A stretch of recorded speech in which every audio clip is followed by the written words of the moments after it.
Bonjour Dominique de Villepin. Bonjour. Bonjour. Voilà un mois jour pour jour que la guerre entre Israël et le Hamas a commencé. De chaque côté, on compte les morts. 1400 côté israélien, plus de 10 000 côté palestinien selon le Hamas. Et l'info de la nuit, c'est que Benyamin Netanyahou souhaite prendre le contrôle général de la sécurité à Gaza après la guerre. C'est une annexion de la bande de Gaza sans le dire ? Oui, c'est surtout une incapacité à tirer les leçons de l'histoire. C'est la 5e guerre de Gaza. Et avec quel résultat?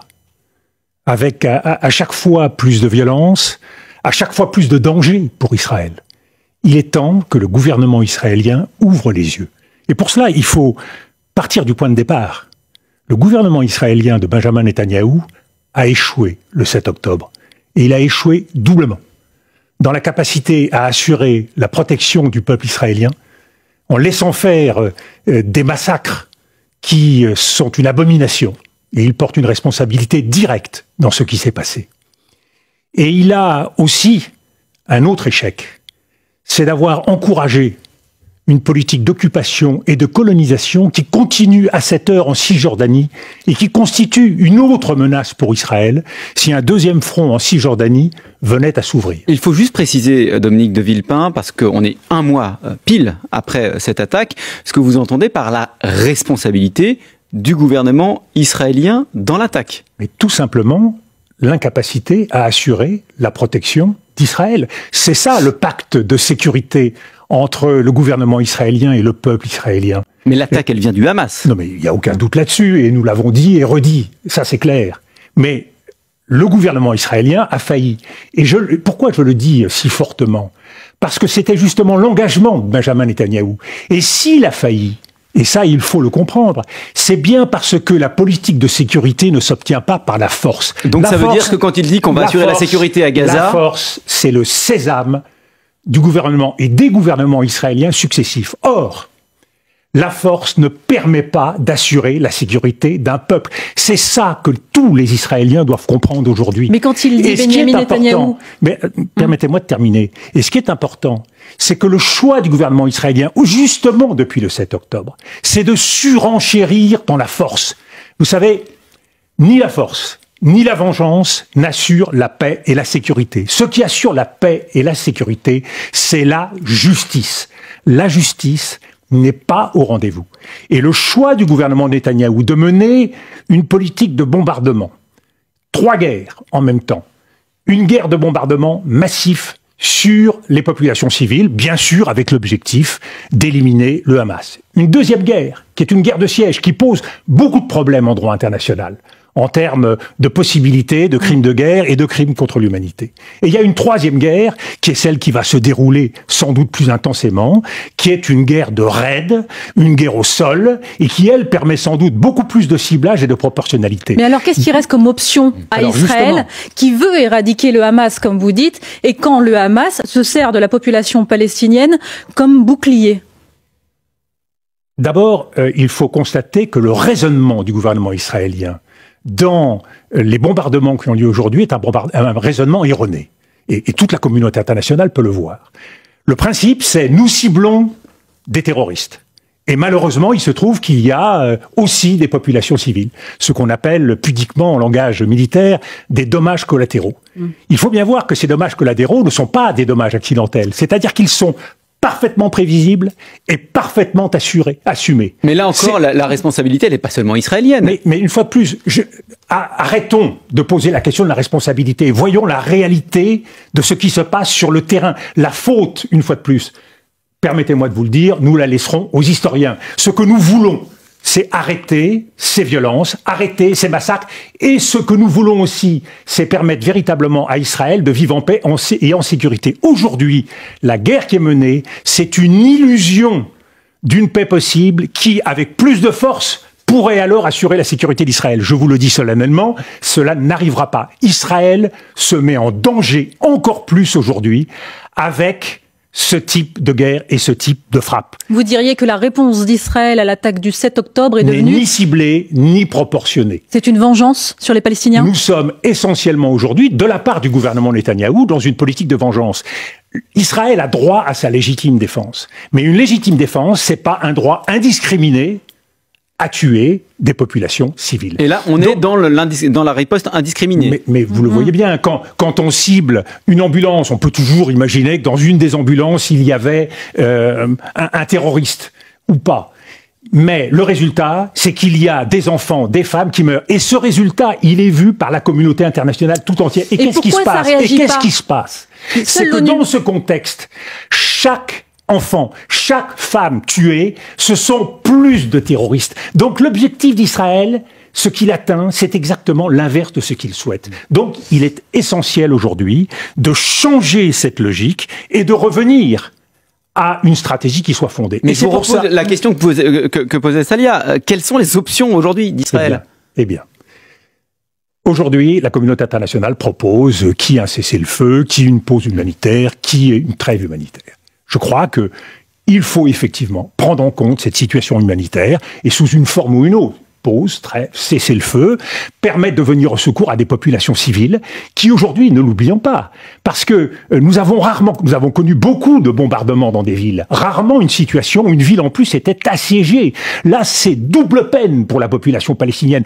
Personne ne peut sortir. Donc, l'argument du gouvernement et de l'armée israélienne qui est de dire on ne peut pas arrêter les combats parce que sinon ça permettrait au Hamas de se refaire ne tient pas véritablement dans la mesure où personne ne peut sortir. Ils ont bouclé Gaza, ils assiègent l'ensemble de ce territoire. Pas de cessez-le-feu, dit Benyamin Netanyahou, tant que les otages sont encore détenus par le Hamas. Alors venons-en à cette question difficile des otages. Les otages, tout doit être fait pour obtenir leur libération. Mais ne l'oublions pas, le peuple palestinien est lui aussi pris en otage par le Hamas et par Israël.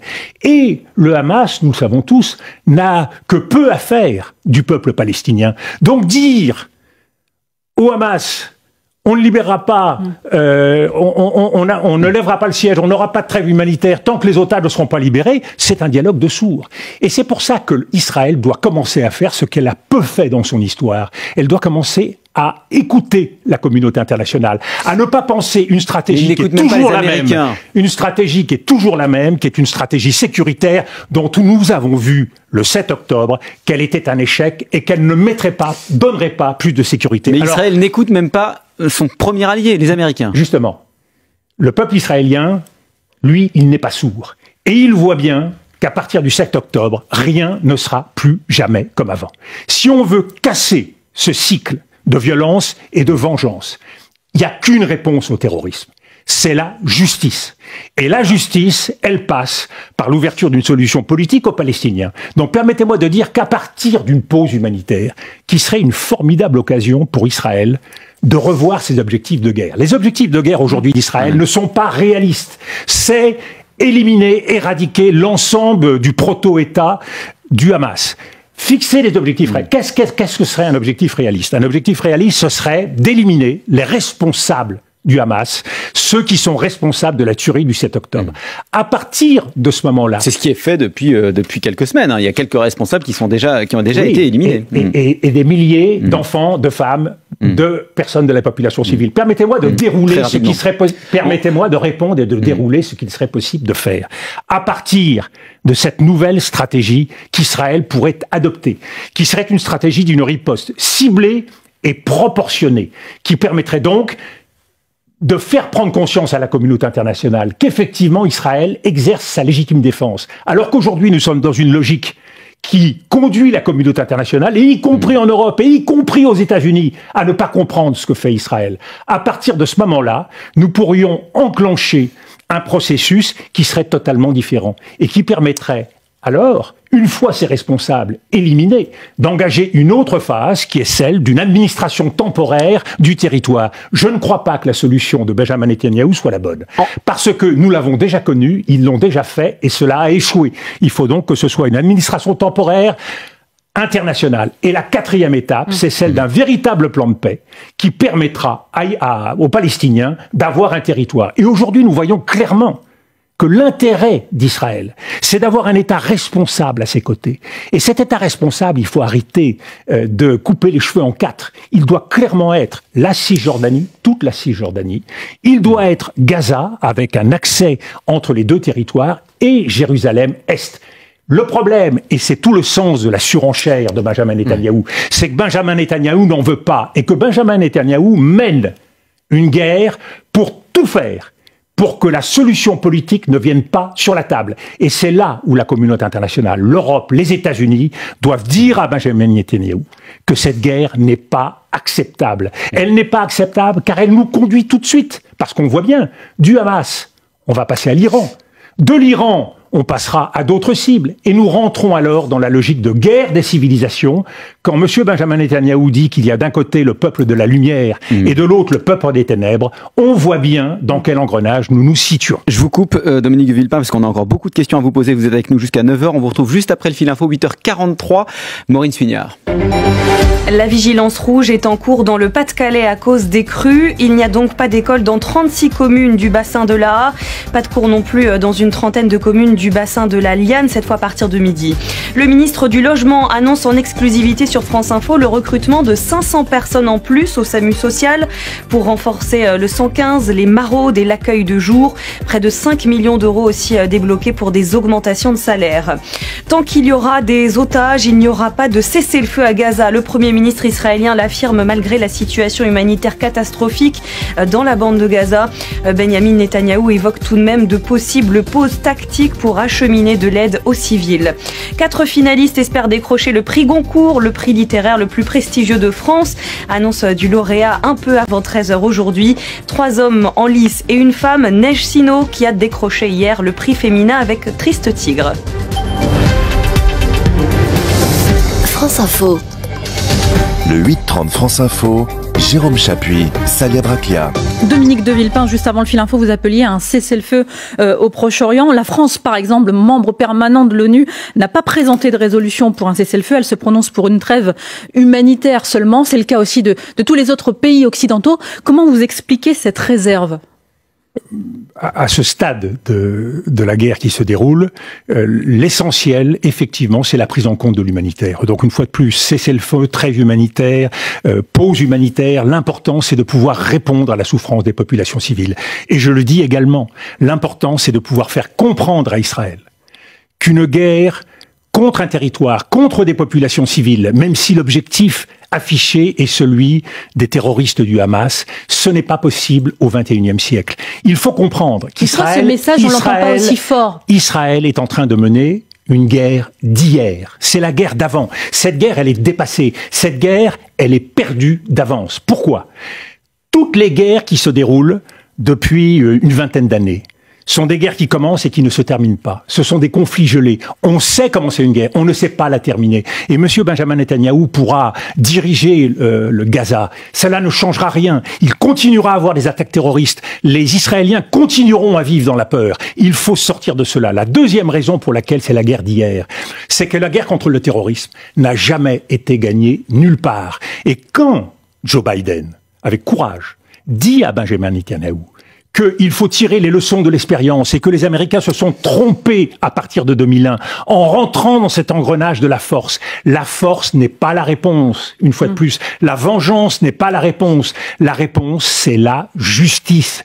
Et ça, tous les peuples du monde, tous ceux qui aujourd'hui regardent ce qui se passe, en appellent à la justice.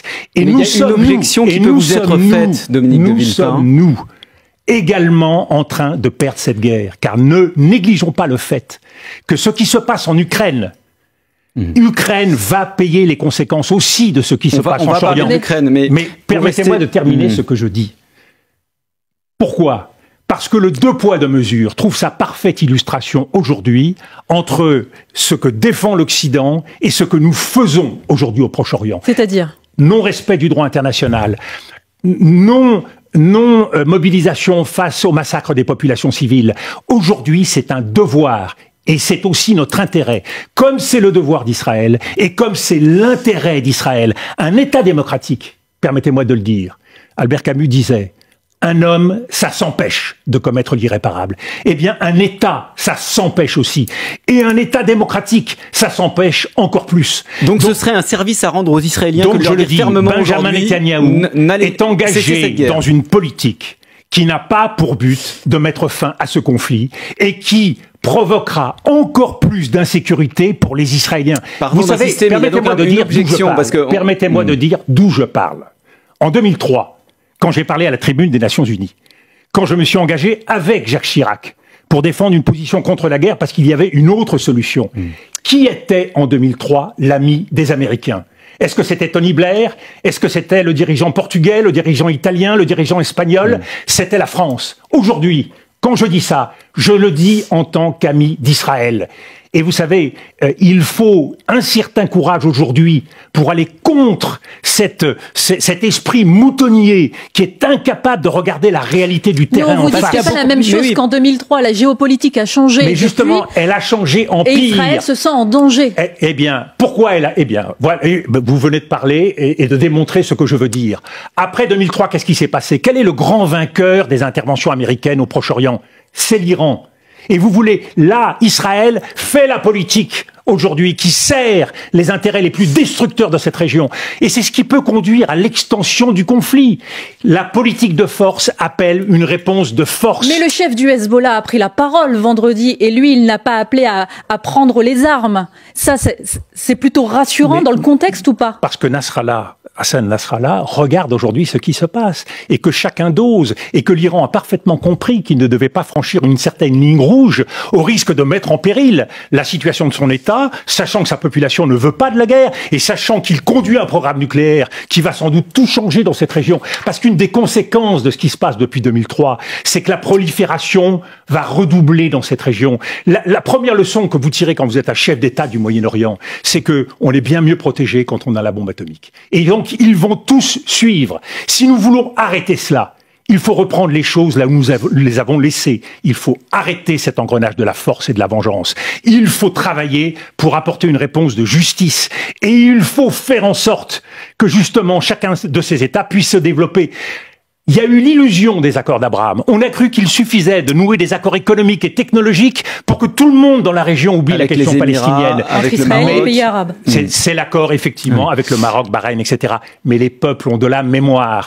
Et les États peuvent se moquer de l'injustice, pas les peuples. Et c'est donc là où nous devons faire en sorte de rétablir l'ordre des choses. Pardon, et croyez-moi, je pense à cet instant à tous ces Israéliens qui vivent dans la peur. Et je pense de la même façon à la communauté juive de France qui vit dans la peur. Et pour qui le 7 octobre, tout a changé, ramenant ce risque existentiel qu'ils ont connu tout au long de notre histoire au quotidien. Eh bien, si l'on veut prendre en compte les choses, il faut avoir le courage de se coltiner avec l'histoire. Mais il ne faut pas être simplement un dirigeant. Il y a aussi une psychologie dans les peuples.